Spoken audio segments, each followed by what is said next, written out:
ভাবিলোঁ আজি বাটৰ গেটখনকে বনাওঁ, মানে আগৰখন গোটেই নষ্ট হৈ গৈছে, মানে বেয়া হৈ গৈছে। ব'লক আমি আজি নতুনকৈ এখন বনাওঁ। আৰু মই আহি বনাবলৈ ল'লে, মানে আগতে বাবুৰ কাটি থোৱা আছিল, ইয়ে জোখবাক লৈ বনাবলৈ ধৰিলোঁ, মানে এখন হ'বলৈ হ'লেই।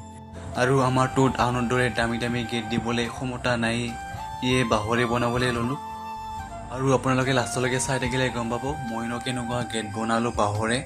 আৰু মোৰ দুখনো বনোৱা কমপ্লিট হ'লেই, আৰু জাষ্ট বান্ধিবলৈ আছে আৰু বাটত দিবলৈ আছে।